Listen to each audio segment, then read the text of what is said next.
Bonjour, booktube, as my shirt says. So, hi, booktube.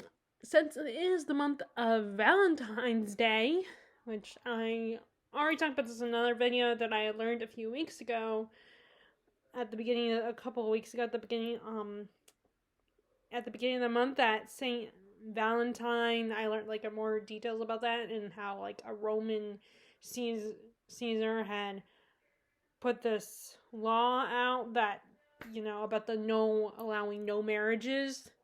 And Valentine was a priest who was like, that's not fair, and married all these people secretly. And of course he gets caught. But instead of this being a warning to the soldiers and saying this is what happens if you break law, instead they decide to make him a martyr and have, on the day he was condemned to death, that's Valentine's Day now.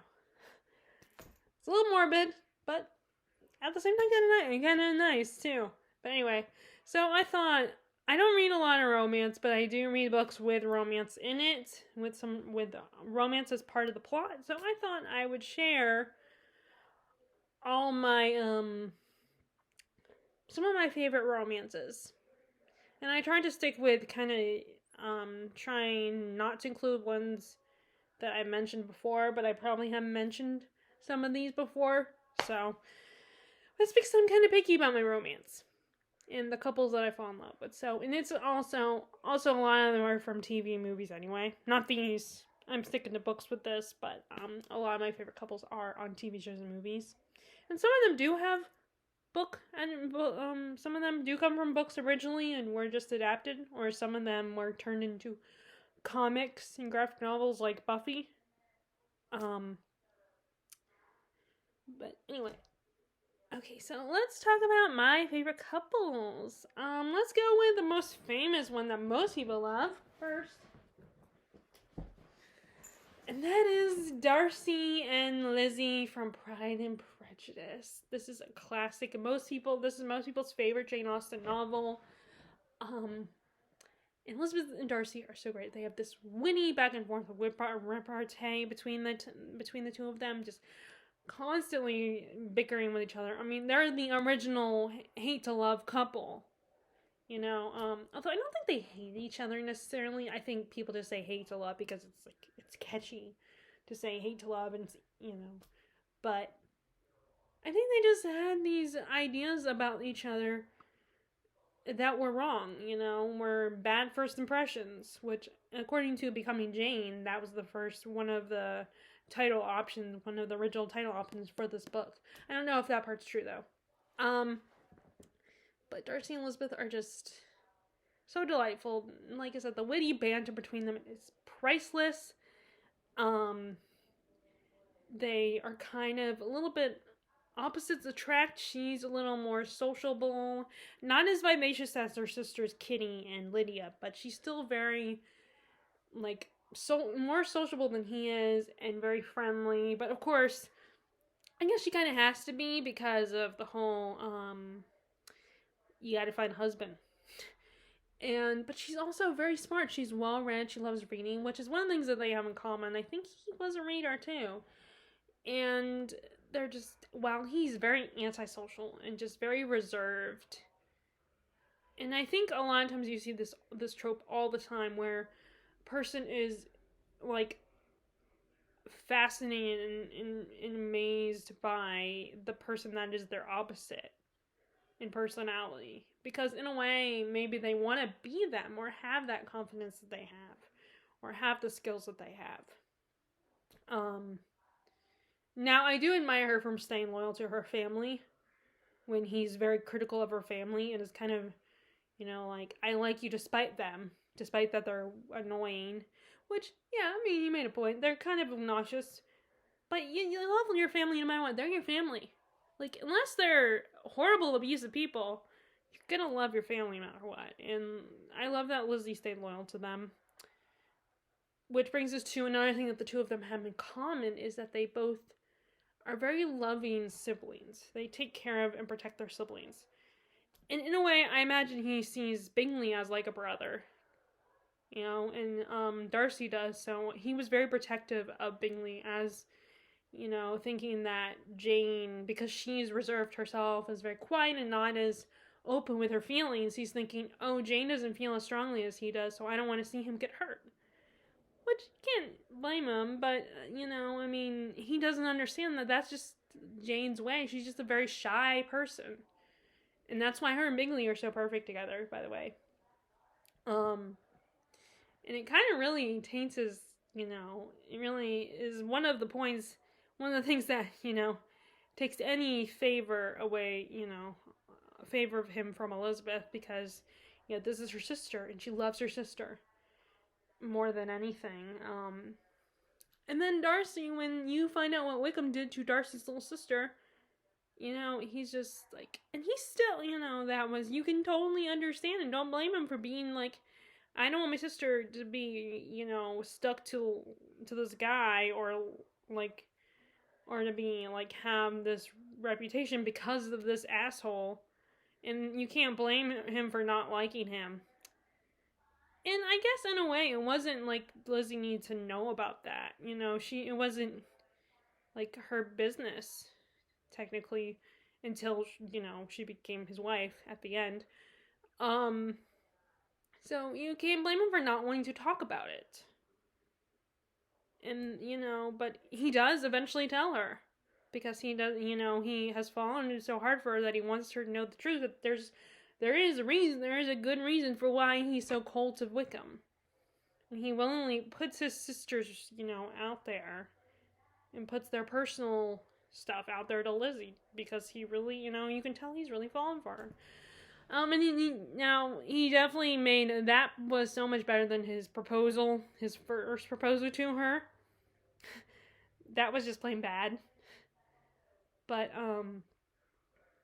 this story, it's so charming and fun, and you just root for them to finally to communicate with each other and to work it out, and they're just so cute, and, there's just a charm to this story and this couple.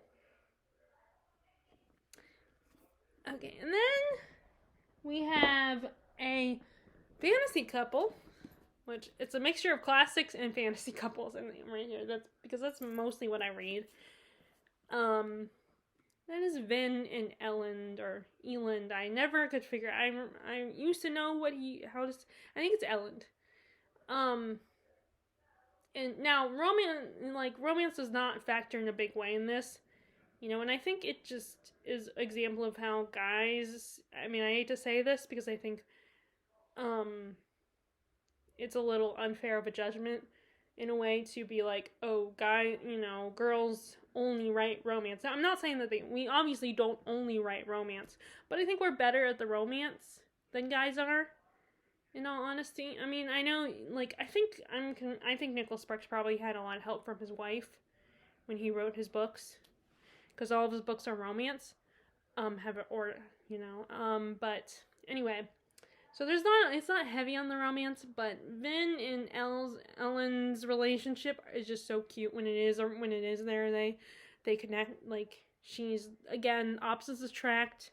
She's kind of street smart, very tough and feisty, and, also has trouble letting people in. She has trust issues. And you have Ellen, who is a bit naive and impressionable, and he's very book smart. And they really help each other out. I think he helps her trust again and be more welcome and comfortable with other people. And then, of course, I think she also gets that with Kelsier's group. And she really helps him to see the reality of things and, see what he needs to do and what he's capable of to, fight this government. And their moments are so cute. They do have problems in the second book because, first of all, there's another guy who shows up who's just like Vin, and it's almost like they, he deludes himself thinking that they connect more. But I do like I feel like that didn't last too long because, she knew this guy did not work for her. That she loved Eland, and this other guy just was not for her.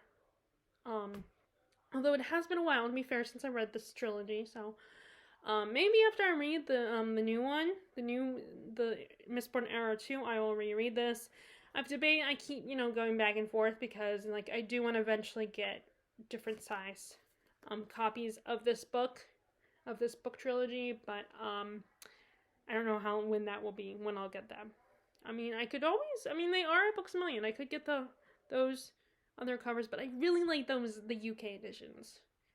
So I might like go to someplace like Book Depository and order them. But anyway, they really complement each other. They really help each other out. But like I said, they do have problems in the second book with the other guy showing up, and then when he kind of freaks out when he finds out what she is capable of, what she can do, he's surprised by it, and she questions, oh my god, what is he scared of me? Which, I mean, going by his reaction from what I remember, you can't blame her for questioning that, but you realize that, yeah, he was a little surprised, but in the end, they love each other, and they're just so cute together. They work well together, Sometimes it's kind of a reprieve when you get a story that's not heavy on the romance, but it's still in there. It's just not all the drama of the romance. It's kind of a little bit, it's nice to, still get the romance without it being like, doom and gloom and, oh my god, we're not meant to be together. We're meant to be together. Oh my, and oh, there's someone trying to stop us. There's a bad guy trying to get in between us, or oh, there's a love triangle. Although I'm not as, there is a love triangle in the second book technically, but it's not, I've never felt threatened by it. Like, I never felt, or I should say, not me being threatened, but I never felt it was a threat to the relationship. Okay, next is a more recent addition to my favorite couples. I read this book last summer, and that was the other Bennet sister, and Mr. Hayward and Mary Bennet. Now, it did take me a while to find, I was looking at reviews to see if reviews would give his name, but I didn't even give his name in the review. So I guess I can't really get annoyed by people, but it was just rarely frustrating because, like, I don't remember his name and I don't want to have to look through it in the book. But I ended up looking, and I knew what section, it was kind of, I didn't find it, like, in the third, part 3 or part 4, but, this one, like, it does follow a similar pattern to Pride and Prejudice, where there is a love triangle, and there's some miscommunication and misunderstanding, which I do get that people were frustrated by it, and then this book is way too long, but I was fine with all that stuff. But yeah, Hayward and Mary were so cute together. It's nerd love all the way. They both are very smart. They have, like, she's more of the academics. I mean, she's more of, like, the maths and science and stuff in learning the facts and all that kind of stuff, while he's more of the artist and likes poetry and literature and the importance of that. And he really connects them to, that really brings them together.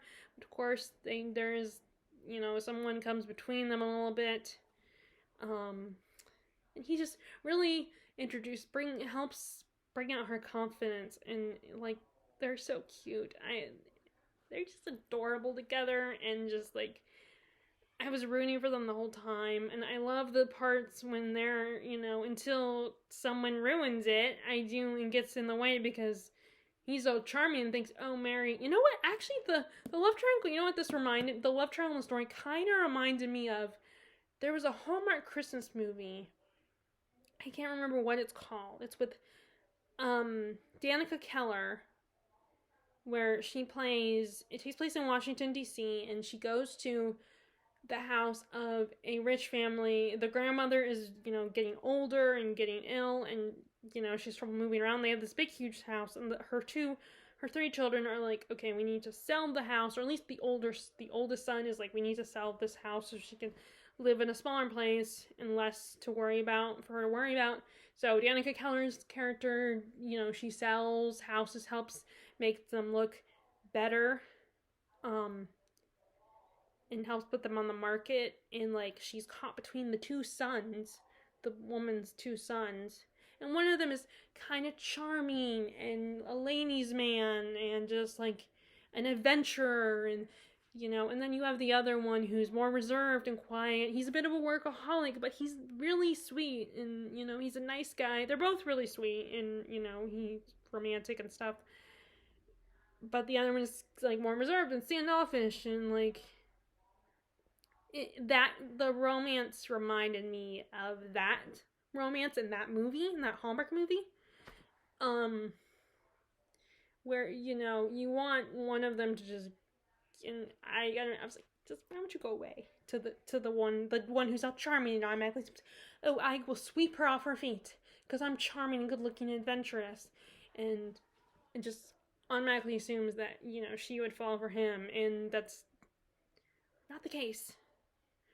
And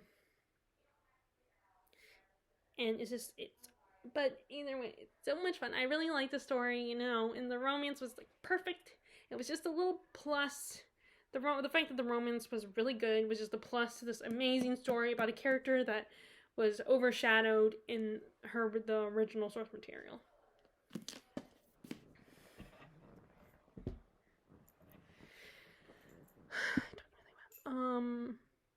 Okay, next is one I do plan on rereading soon. I remember it kind of has a similar plot to Pride and Prejudice. I think Gaskell might have been inspired by Pride and Prejudice, and that was North and South by Elizabeth Gaskell. This is set during, and the difference between this one and Pride and Prejudice is the romance is very similar to Pride and Prejudice, but it's set during the Industrial Revolution, and there's a lot more going on than just the romance. It's not just a class divide. It kind of is, but it's more like looking at the labor force and the difference between the masters and the workers, and the romance kind of is caught in the middle of that. Margaret, Hale, and Thornton are just, I love them. They, again, a lot of banter between the two of them. They just butt heads constantly because they have very opposite viewpoints. They're from very different worlds. He's from the city of Milton, and she's from the country and, the English countryside, and she misses it so much and just struggles with accepting this is her new home. She's trying to be very patient with her father and understanding. She's a little more understanding, a little easier on her father than her mom, like, I think it puts her mom in a bit of depression. Which you can't blame her with, the details of why.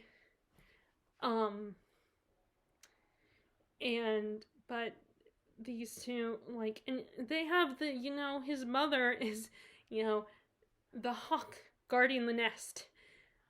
I think that's what she refers to her. I remember that was the line in the miniseries. I don't know if that's in the book, or crow. Maybe she called her a crow. I can't remember. But so it's not even a love triangle. Really, there's not much of a love triangle. I mean, there are potential other women for Thornton, but and there's another guy for her. But I feel like they're kind of in the background. Really, the biggest threat to them is their own internal, dislike for each other,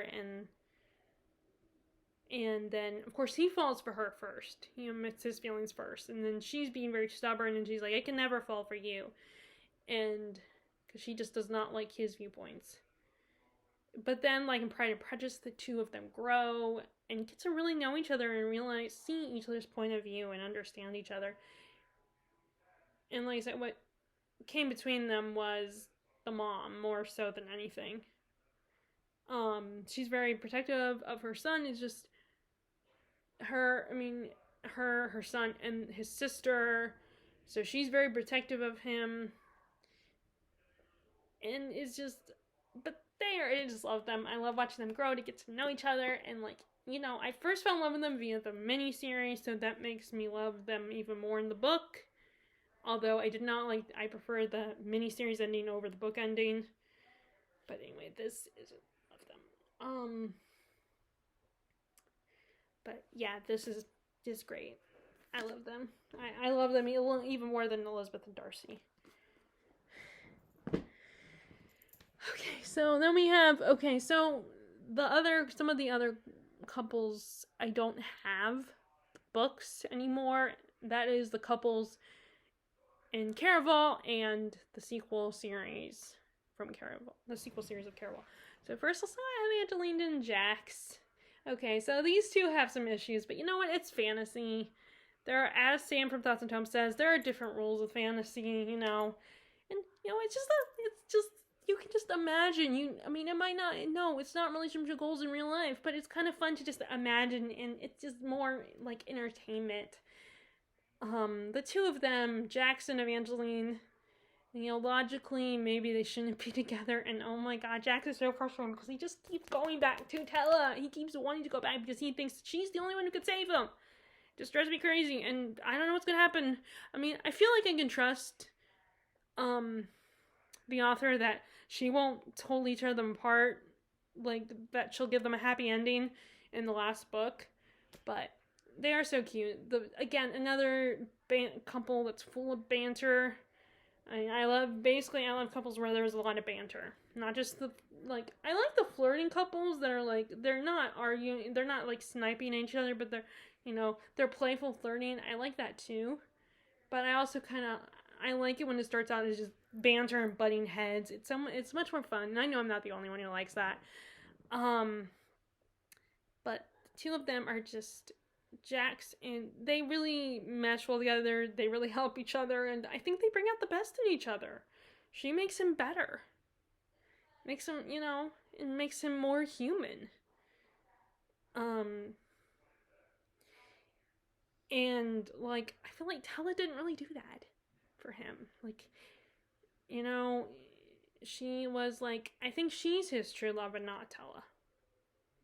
In all honesty, I think she's, she just does not let him push her around.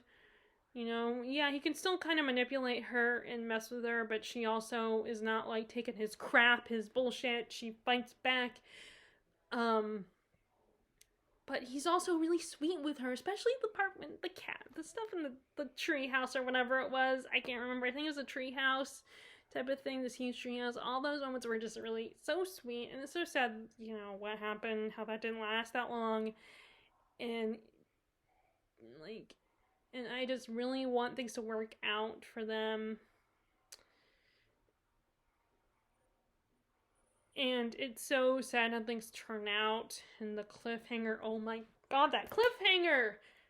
And you know what? I don't blame Jax for what happened to Evangeline at the end of the book and the cliffhanger. I blame the other guy. The other guy needs to go.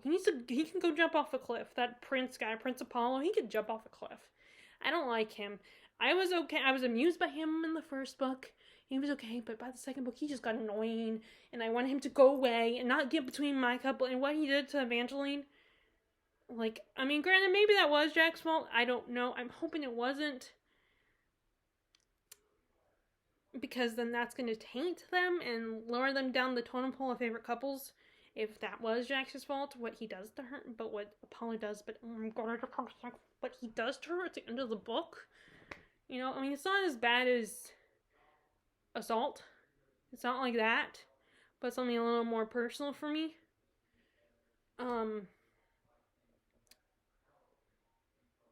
But like, I hope things work out and they get a happy ending. So the other one is, and the other two couples are from the original Caraval, the original trilogy. And that is, first let's talk about Legend and Donatella.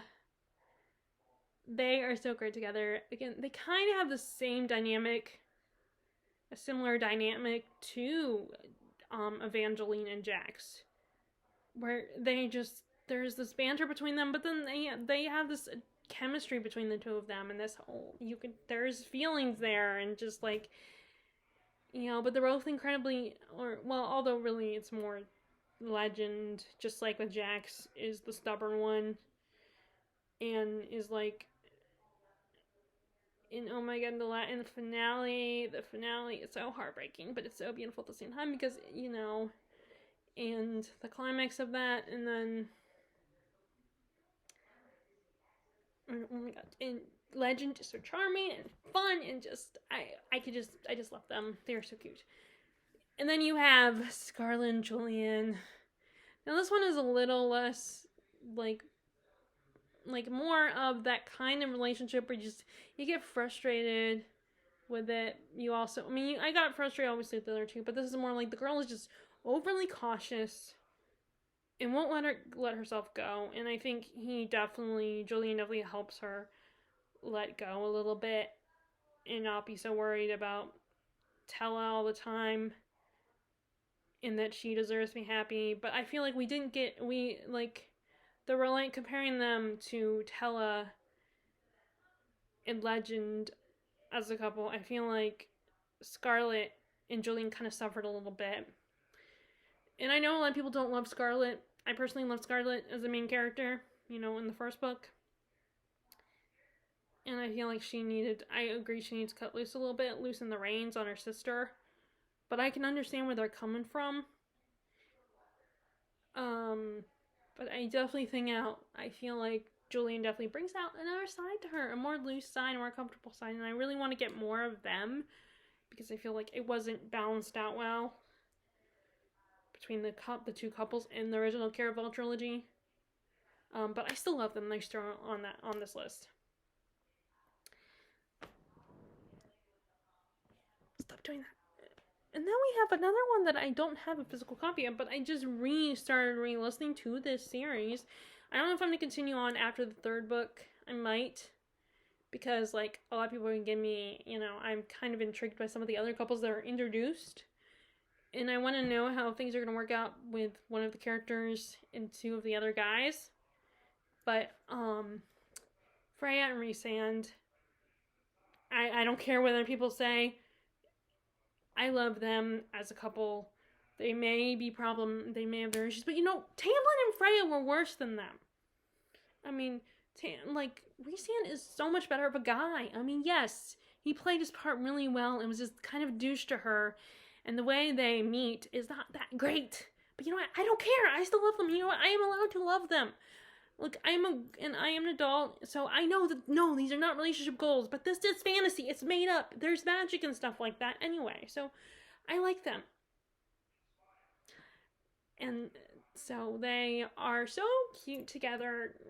He really helps her out, and when they finally they're finally the focus of the story, he really helps her out and get through her PTSD because he understands it, and he doesn't push it under the rug like Tamlin does. He doesn't push things under the rug. He doesn't ignore it. He knows what she needs, and he's there to take care of her and bring out the best, but he doesn't, shelter her or lock her up. He has been tempted a couple times. He does get tempted to, because he's very worried about her, and he really cares about her, and he wants to protect her, but I don't think it's not toxic, He's not toxic like some, and, they really connect on another level, and they have so many cute moments, when he shows her Valaris, or all the scenes and I love that she threw a shoe at him, by the way. I love that when he first brings her, she throws her shoe at him, and I love that. I thought that was hilarious. And just, again, the banter between the two of them is so, the constant, because at first she hates his guts. She hated Tamlin. But then she gets to know him and sees that he understands her a lot better than Tamlin does. And he doesn't see her as just some beautiful, mysterious creature that, he wants to hold hostage. That's what I feel like. Tamlin sees Freya as this little, beautiful doe or whatever that he wants to keep locked up forever.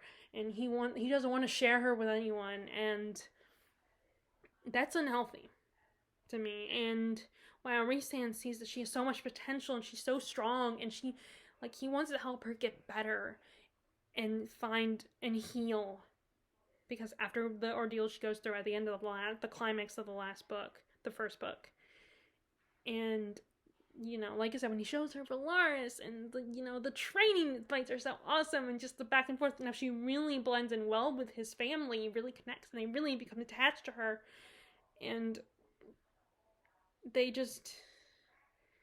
really connect. And yes, I know that people have issues with the whole mate thing.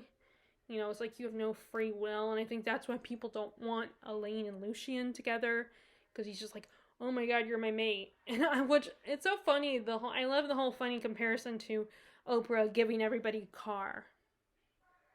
Like, I don't know if I saw that in a video or something, or like read it in a comments section on YouTube or something, but I remember someone compared it to, the fact that everyone has a mate in the world of Fae.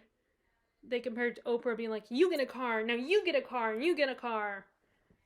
I thought that comparison is really hilarious. But, so I get that people want her for that, want her with Azriel, want Elaine with Azriel, because at least, she has a choice in the matter. So, in the end, yeah, when I first read the series, because I liked Lucien, and I want him he was one of my favorites, but I love Azriel too, but I kind of like Elaine and Lucien a little bit more. And at the time, and I can't really explain why, because I loved both guys. But anyway, so I am curious about that, how that's gonna work, because I think she's leaning towards Azriel and Elaine. But anyway, let's get back to the couples. So yes, Freya and Rhysand, I love them. I don't care what anyone else says. They are my couple. They are so adorable together, and they really are. They're just so good for each other. Let's see. Okay, now I am done with all the couples that I don't have a physical copy. So now some of the ones that I do have. Let's get back to the ones where I do have. So, Emma and Mr. Knightley. Again, another couple with banter. Obviously, there's a pattern here. I like banter with my couples. And I love that because, and they, again, really understand each other, really connect. And they bring out the best in each other. And he helps her, he makes her a better person, and she wants to be better for him. And now he is a little condescending to her at times, but she's young, so of course someone older. I'm not gonna tell you their ages because there is a big age gap, and so it kind of makes it a little uncomfortable. But so I just ignore that. I don't want to think about that, or and it is a little weird. And there's another aspect of their relationship is a little weird, but I still like them as a couple. But yeah, he's a little condescending to her because, and the whole age thing, I think the older people always look down on younger people, thinking that because they have more life experience. So they think they're naturally can talk down to you. And Emma does come off as a bit naive and impressionable and although she thinks she knows best, but she has good intentions. And it's so sad how whenever he gets mad at her and loses his patience with her, you can tell she's really hurt by that he is mad when he's really genuinely mad at her and disappointed in her. She really cares what he thinks. And like when he's like mad at her because she had Harriet reject Mr. What's his name? What's that guy that Harriet likes? I can't remember his name. The guy he's a farmer, so Emma sees him as beneath them, and he thinks that he's perfect for her, and they really love each other and want to, be together. But Emma doesn't think it's a good idea and thinks he's not right for Harriet because she thinks Harriet secretly has a higher status than she really does, and he just doesn't understand it and gets mad at her and kind of snaps at her and is like, you are ruining this guy's chances and taking away his happiness. And then there's the other moment, the infamous when they go to the have the picnic and strawberry picking, and just his whole getting mad at her because she kind of makes a joke at Miss Bates's expense. And because she's this woman who's very talkative, tells stories and talks rapidly, really fast, just gossips and stuff, and Emma kind of makes fun of her about that, and it really hurts Miss Bates' feelings, and Knightley just is really disappointed in Emma for being mean to Miss Bates, and he gets really mad, and it really upsets Emma both times, and both incidences, and it just really hurts her. And she's also very good with her father. She has a lot of good traits about her. It's just sometimes she can be a little caught up in her own little world and just thinking she always knows best. And, but like, the two of them really complement each other and help each other out. And he brings her back down to earth, and she helps him, be a little less judgmental of people and a little more laid back and understanding. And it's just they again, such a cute couple. And like, yeah, there's aspects of it that kind of taints them a little bit. They're like, but you know what? It's just, I'm just like, I'm not gonna think about it, and I don't think there's anything wrong with not wanting to dwell on that stuff, because I just want to enjoy the story and the romance. Okay, and then we have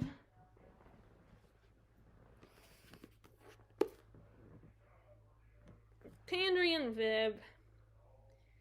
They both have a lot of similar problems. Like, they both want people to see them in a different way and not to see them as just monsters, but see them as individuals with feelings and ability to care about people. And they're just so great together. They really bring out the best, and they bring out the best each other and really help each other out. Tandri helps, Viv open her business and succeed in her business. And Tandri helps, and Viv helps Tandri, deal with those assholes who think they're entitled because she's a succubus, so they assume that I can have her. And Tandri does not take Viv's pitying party, she doesn't take her crap, she, and she doesn't allow her to feel sorry for herself. And just, they really bring out, again, I know I'm repeating myself, but all these couples, I feel like they bring out the best in each other, and that's what a really good couple is. Someone who brings out the best and doesn't take your crap, but isn't mean to you either. And they are so cute. Now, again, there's another story where it's not like it's not the main plot, but when we get to that part, it was really, their romance is really sweet. And I definitely rooted for it. I was waiting for it to happen, because I didn't realize it wouldn't come until, like, I didn't know when it was going to come, but I knew it was coming because I had heard about it. And they also work really well together. They have a nice balance between the two of them. Okay, now let's talk about some couples that I don't have documented. Okay, and then we have the couple in the story and our narrator's parents. There's kind of three couples in the story. There's our narrator and the guy that she falls for, and then there's his mentor. There's her parents, and then there's her dad's mentor, and like her dad's mentor and the woman that he comes across. The romance I liked in this one was the one between our narrator's parents. I can't remember their names. But those two, I love their romance. Their chemistry was off the charts. It is so fun, and just, she's a little sultry and a little very confident and, very rash and impulsive and just like out there, outgoing and stuff. And he's kind of more reserved and quiet. And, their romance is really sweet and romantic and just like, and I kind of like those romances where these characters are forced on this adventure together and fall in love, kind of because of proximity, but they also get to know each other during those brief weeks that they travel together, and it really brings out the tension and the sexual tension, because they're just on this adventure and they're constantly in danger, and they're getting a little sweaty, and it's kind of sexy, and it's just that the romance is really just the other romances were kind of lackluster compared to that one, the one between our narrator's parents. I wish I could remember their names, but yeah, so that was really fun. Okay, and then we have another one that I feel was very sexy, was the romance between Diana Bishop and Matthew Claremont. It was there are some Twilight vibes in this, in their romance, but it was a much more mature romance, and at least Diana had a personality. And like, yeah, she kind of falls apart when he leaves. But he's leaving not just because, I mean, he still does the whole pushing her away thing and everything, but he also comes back. It doesn't take that long for him to come back. It doesn't like take forever or until she decides, I'm gonna jump off a cliff. You know, I mean, I do feel bad for her, for Bella, and I feel like she does have a lot of issues and codependency issues. But anyway, we're not here to talk about Twilight. I only bring Twilight up because it is similar in ways. But like, Diana has her own personality, has her own life, and she's not in that state of mind where she just can't function without him. She is able to do, like, she's still able to do stuff without him and tries to, you know, distract herself, keep herself busy without getting to such a state of, you know, falling apart because he's gone. She's a lot stronger of a person and confident, and well, Matthew, yeah, he does a lot of the elements of that people put in vampire characters that are vampires that are annoying, like the overprotectiveness, telling the girl what to do all the time. But what I like is she yells at me, basically, like, "Stop telling me what to do," and she fights back. And she's not weak and passive towards him. She's not, okay, whatever you say, honey. You know, she's like, she butts heads with him constantly, but not in a like toxic kind of way. In a like, just like, I'm not gonna let you tell me what to do. I may not be immortal or as strong and fast as you are, but I'm still capable of taking care of myself. And she also is a witch. I think that helps too. And like, so I think Matthew does try to like, he knows what she's capable of and doesn't try to protect her too much or treat her like she's so fragile. I mean, he still gets overprotective and stuff like that and tries to push her away a couple times, but she won't let him. And, you know, it doesn't take him long to realize, I'm just going to give into this because I'm in love with this woman. I want to be with her and screw what everyone else says. And like, unfortunately, and it's just, I really like them, and I think they're superior to Bella and Edward in my honest opinion.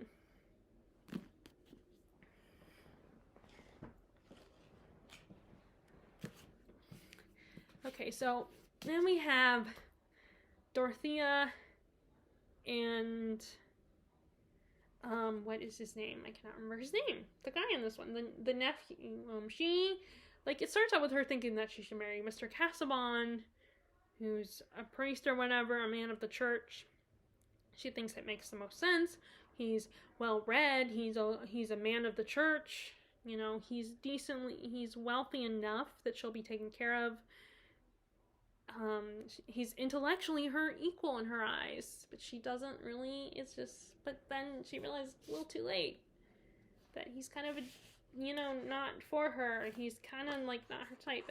But then we meet his nephew, I think it is, his young cousin or nephew, and I'm trying to think if I could find his name. And I cannot remember his name. I should have gone through this, but this was kind of a last minute addition to this list. And the two of them are just so great, and I love their romance. It's sad that they have to hide their romance, in that their romance does involve her technically, emotionally cheating. But still, the girl, I don't think she deserves to, pay that harshly for her, I mean, some people may disagree with me, but I still rooted for that couple. And I wanted things to work out, and it was not fair that he put a stipulation that if he dies, that she can't marry anyone else. That is not fair. That just proves that it wasn't love they didn't have love. Their marriage was loveless. Because he didn't care about what made her happy, what she wanted. Because he was like, well, you can't marry anyone else. If you do, you're going to lose all the fortune you get from me. And that just pisses me off.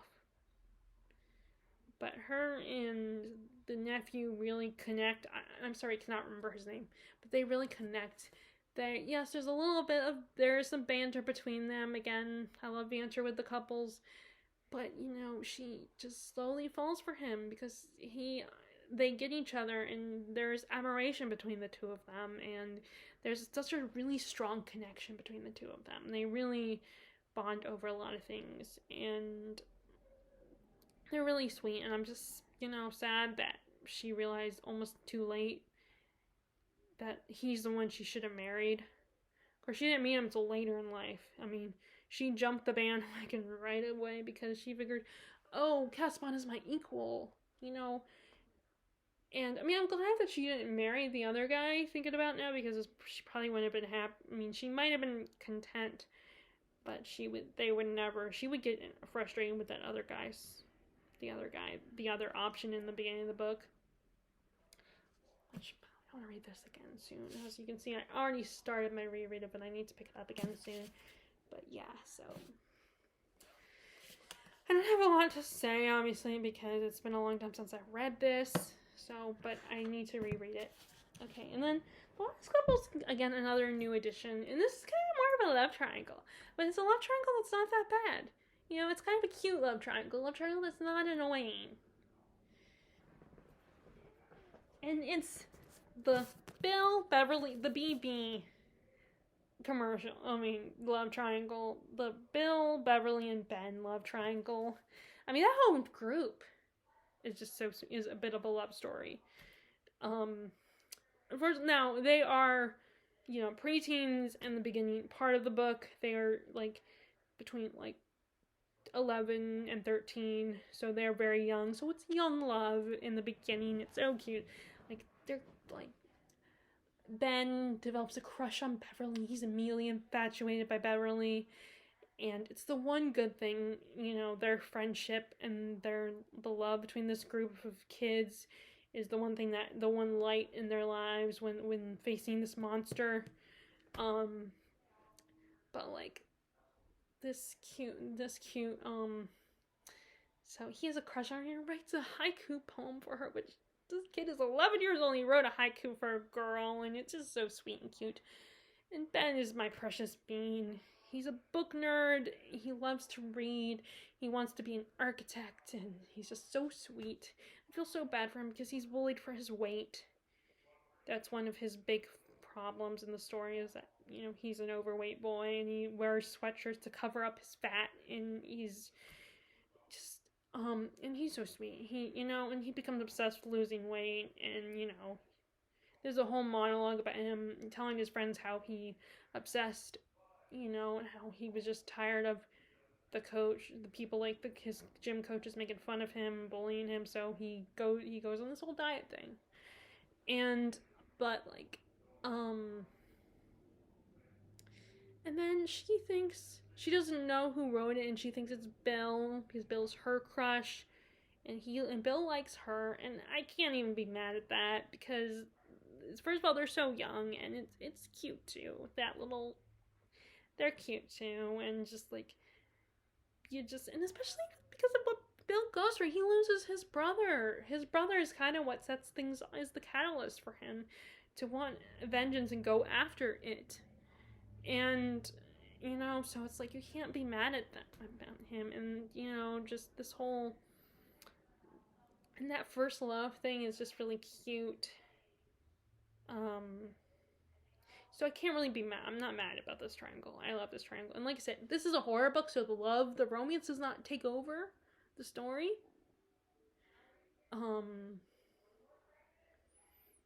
So yeah, this is just this love triangle is so great. It's so sweet and cute, and just, yeah, so anyway. So those are the only ones. I'm sure I have other ones. It was just very hard for me to think of book ones because I mostly think about TV and movie couples. But yeah, I don't know if I've talked about all these. I probably talked about these before, but I don't remember which ones I've talked about a lot, so in previous videos. So sorry if I'm repeating myself, but like I said, I'm very particular, and it's hard for me to pick new ones. But anyway, if you like romance, what are some of your favorite couples? Or if you read romance as a genre, you just read romance, what is some of your favorite romance novels? Feel free to share in the comments below and give this video a thumbs up if you enjoyed it, and please click the subscribe button if you want to and please click the bell icon if you want to be notified about my latest videos, only if you want to, no pressure. And I hope you enjoyed this video, and I will talk to you all later. Alright, bye!